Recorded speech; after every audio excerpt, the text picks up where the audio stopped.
or all the other incidents of climate change.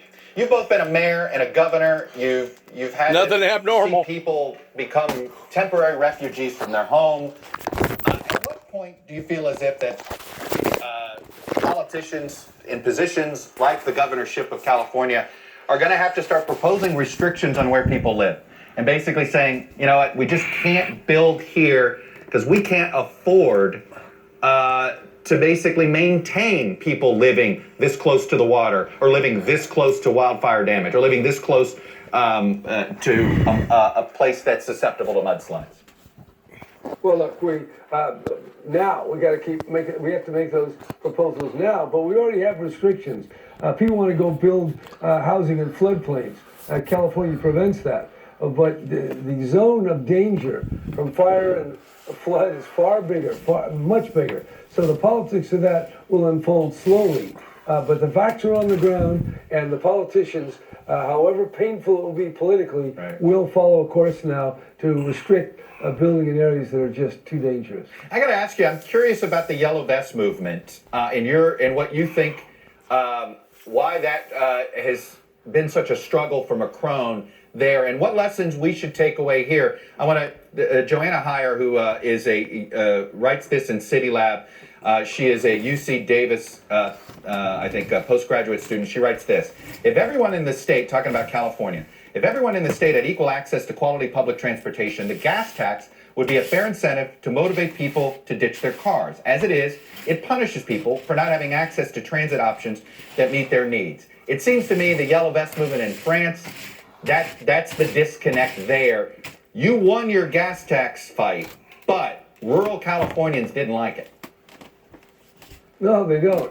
They don't like a lot of things. They voted against housing bonds. They voted for the Republican Cox, who didn't even make 40%. So there's the same divide in California as in America. The red is different than the blue, and it's associated definitely with rural areas. But I would say in terms of what happened in France, I believe the president cut back on taxes for the very wealthy. At the same time, he imposed what is essentially a sales tax on working and poor people. So that was very different than our own gas tax, when we taxed the wealthy very substantially, and then we went to the state and said, stick and reaffirm this gas tax, and they did, by over 13 points. It's incredible. So people are ready to build if they believe that the money will be spent right, and they understand it's helping their community. So yes, we need more rapid transit. We need trains. Yeah. We need more efficient cars. We need all of that, and that's why this climate change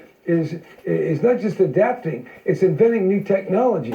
It's, instead of complaining about the Chinese putting all their money into batteries and artificial intelligence and new kind of cars, we have to put more money in America. So instead of worrying about tariffs, I like to see the president and the Congress invest tens of billions in renewable energy, in more efficient batteries, to get us off fossil fuel as quickly as we can. I would point to the fact that it took Roosevelt many, many years to get America willing to go into World War II and fight the Nazis. Well, we have an enemy, though different, but perhaps very much devastating in a similar way, and we got to fight climate change, and the president's got to lead on that. I want to get you to respond to something that was written in the LA Times earlier this month by Jacques Leslie, and it goes this way. In recent years, the state has suffered an array of environmental woes, to varying degrees climate-related.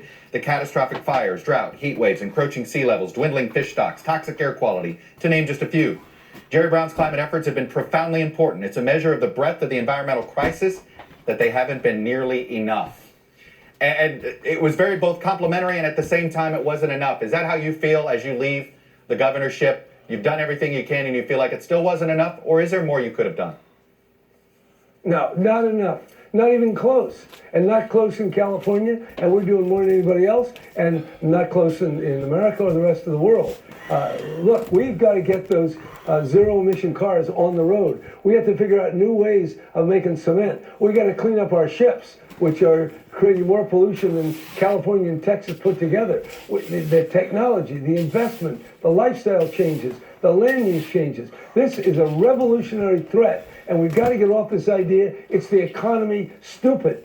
No, it's the environment. It's the ecology that we have to get on the side Right. of. And we only do that with wisdom, with investment, and widespread collaboration and working together. So that's a good criticism. Some of his ideas I thought were not as important as the ones we're trying to put. But I knew it was going to bring out that final answer, and I think it was about as good of a summary of what needs to be done as anybody could have put together. Governor Jerry Brown, as you pointed out, you've been coming on Meet the Press since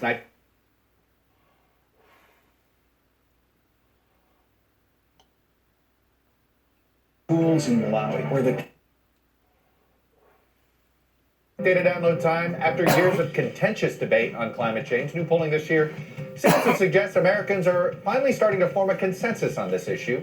More people are willing to accept that it's happening and that humans are responsible. But there still is a serious political divide. According to a study from Yale and George Mason University, 70% of Americans say global warming is happening, and 57% believe it's mostly caused by human activity. And in fact, the 66% of people in our latest NBC News Wall Street Journal poll who believe climate change is a serious problem that does need to be addressed, that's a 15-point increase since 1999. We're down to just 30% who say we need more research or we shouldn't be concerned. A 13-point drop in that same time period. Now look, this is significant because those feelings about climate change are remarkably uniform, no matter your skin tone or where you live. Over 60% of whites, African Americans, and Hispanics all believe we need to do something about climate change. And more than 50% of those who live in cities, suburbs, and even rural America agree. But if the public has reached a consensus, why hasn't Washington? Well, we see the biggest disagreement. Because it's going to get into too many people's pocketbooks. That's why. You know the answer to that. Come on. Immediate action, a 42-point increase since 1999. 47% of independents also agree, a 22-point jump. But Republican opinion, stagnant on the issue. Only 15% believe climate change is an urgent problem. The exact same number when we first asked this question in 1999. Look, these numbers in particular serve as a reminder that no matter how much the public at large may agree on something, we live in a two-party political system. And the two parties simply do not see eye to eye on whether to even address the issue, let alone how to address it. As long as that's the case, it's hard to see how the public's consensus leads to political action in Washington. When we come back, the panel is back with that question. It's the same way with tobacco. They knew 25, 30 years before they started publishing that tobacco causes cancer. They knew it, but because there was so much money involved in it, they kept it hush-hush. It's the same way with drawing all the natural resources out of the earth that's creating all these havocs towards harsh conditions that are just continually getting harsher and harsher and harsher. Because there's too much money involved in the old way of thinking, in the old OPEC way, they're still hanging on to these ideals.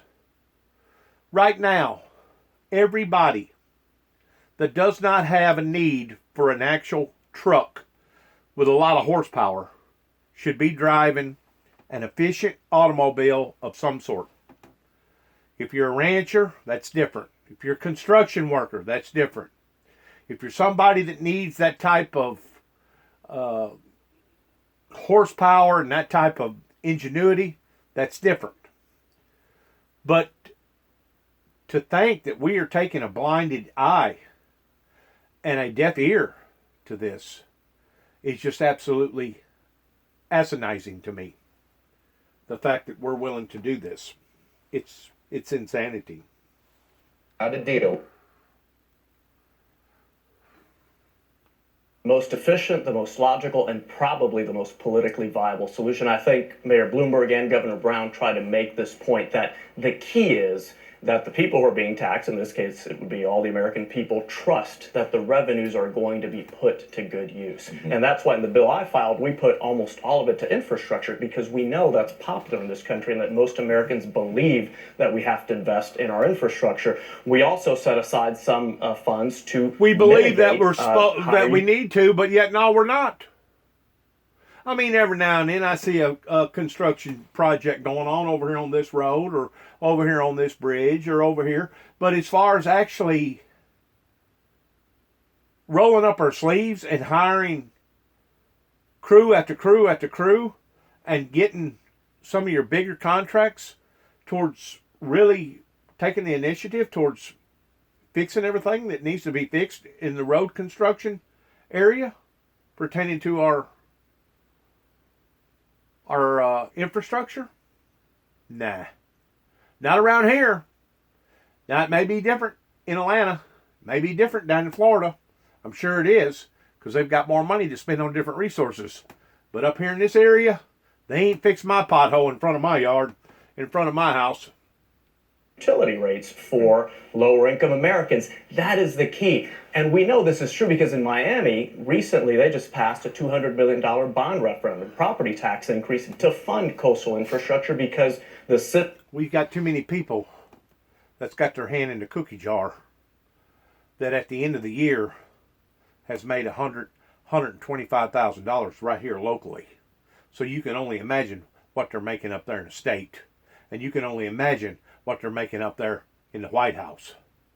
It's a whole lot more than any $100,000 a year. A whole lot more. Probably times 3 or 4, maybe times 5. Yeah. That's why the potholes ain't being fixed. Because there's too much money going out the other end of people that are basically sitting on their hands and ain't doing their jobs to begin with.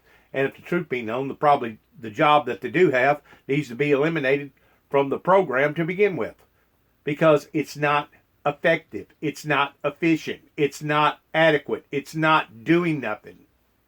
Citizens understood that the funds were going to be put to good use, in other words, to protect them.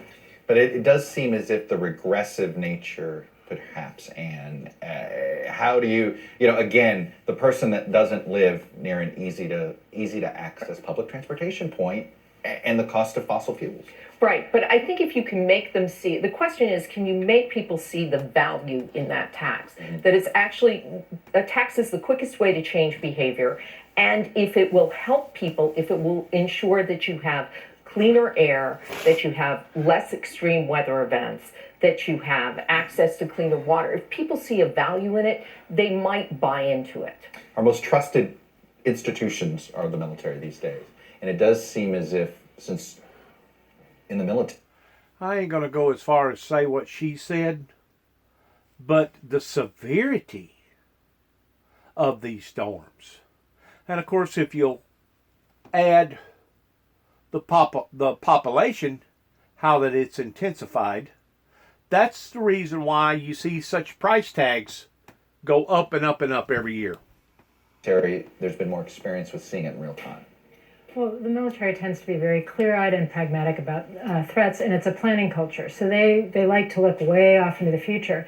And what's interesting is while the Trump administration's been trying to take reference to the word climate change out of the national security strategy, out of the defense strategy, out of DoD reports, and to cut funding where it can, meanwhile, the Congress in the last 2 National Defense Authorization Acts has played a really, really important role, sort of putting in reporting requirements. Every service has to identify the 10 most vulnerable bases and mitigation efforts. You have to come up with an Arctic strategy for when the ice melts. You have to, as a combatant commander, factor climate change into your operational planning. This gives the department top cover. I actually think there's a role for the military as that respected institution to sort of be truth speakers on this and to say, this is real, we're planning it for it, we're going to have to spend money on it to be able to continue to protect the country. So, let's get over it and get on with it. This is an interesting dynamic in the Congress as the president has acted irresponsibly on climate and made some reckless comments.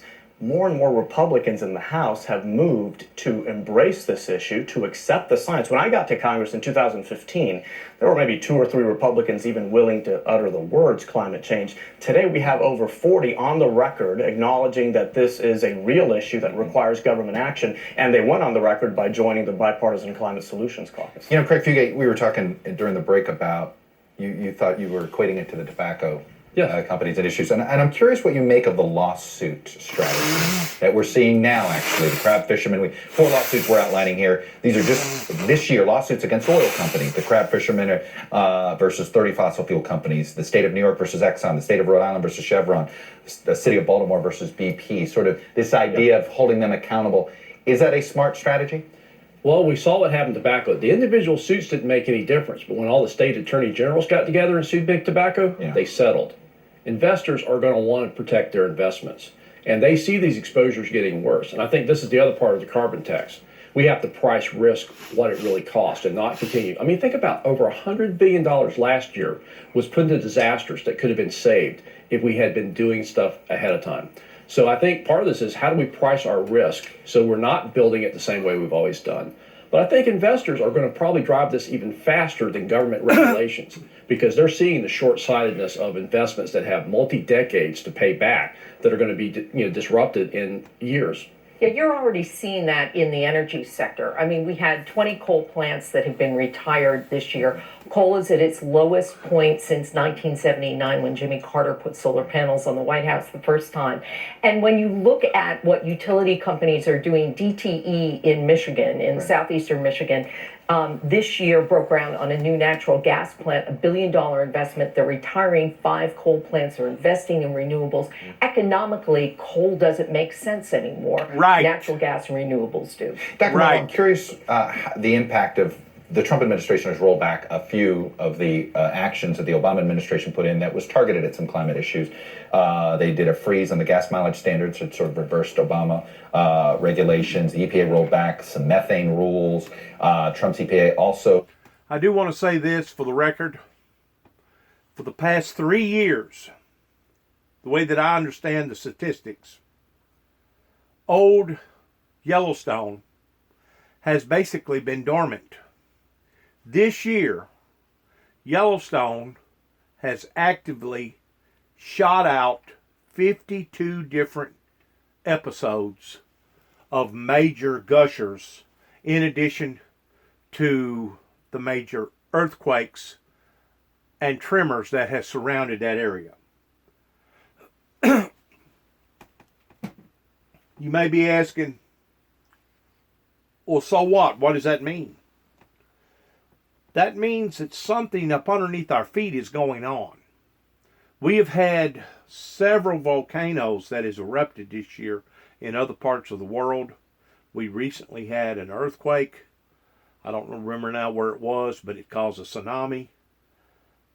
And these are the very things that Jesus foretold about that was going to occur in the last days, that I myself was bringing a great deal of emphasis to in the year 2018, because Christ said that in the last days that there would be multiple earthquakes in diverse places. Up until Jesus Christ made those predictions over 2,000 years ago, mankind really didn't even know what an earthquake was. They really didn't. I'm sure that they had experienced earthquakes prior to Jesus coming into the world, but it was Jesus that brought attention of the earthquakes in diverse places, that there would be multiple earthquakes in deep places. It's pretty obvious that we're doing something that we shouldn't be doing to this planet. And whenever we're steadily drawing the natural resources out of the ground that we shouldn't be drawing out of the ground, there's consequences involved in that. And I truly believe that our Lord and Savior Jesus Christ of Nazareth, foreseeing where he was then towards where we are now, and towards it escalating, because why would have Jesus have told his own disciples that whenever you shall see these things starting to occur, to flee into the mountains, go into higher regions? In other words, all these islands that have been invaded by the Homo sapien race, probably the way that we're going right now, 10 years from now, We think that the island of Puerto Rico was devastating. That will probably be a normalcy if we do not turn this around in the next 10 years towards the damage that we're doing to this planet. And we're talking island after island after island. What is there? Something like 6,000 islands alone down below China. I mean, there is islands all over both continents.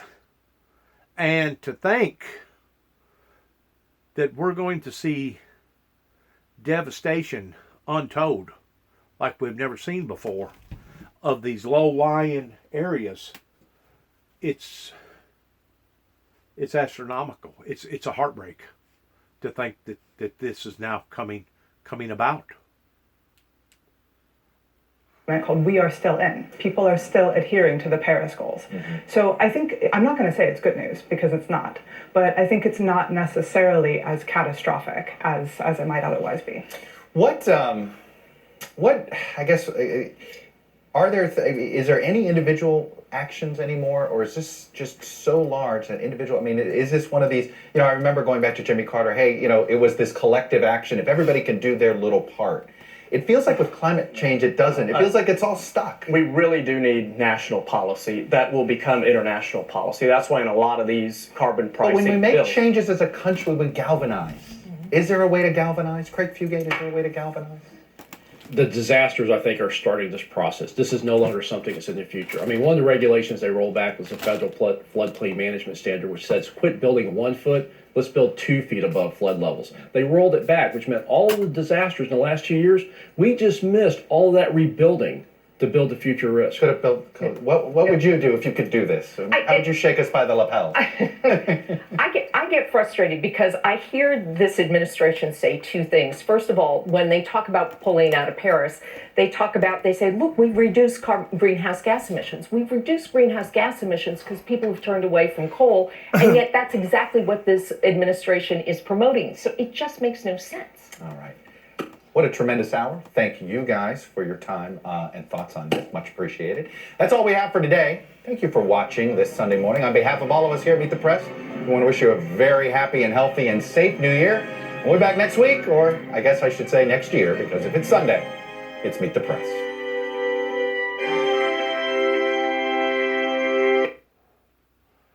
That is a very, very extraordinary scene right there that you're looking at. Safe New Year. Let's get right there of all the wildfires. So sad. So sad that mankind has not awoken to the dangers.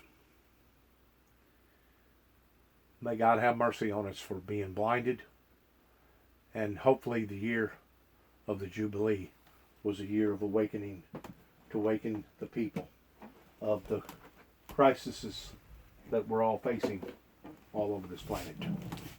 Thanks again. Good luck to all of us. And shalom.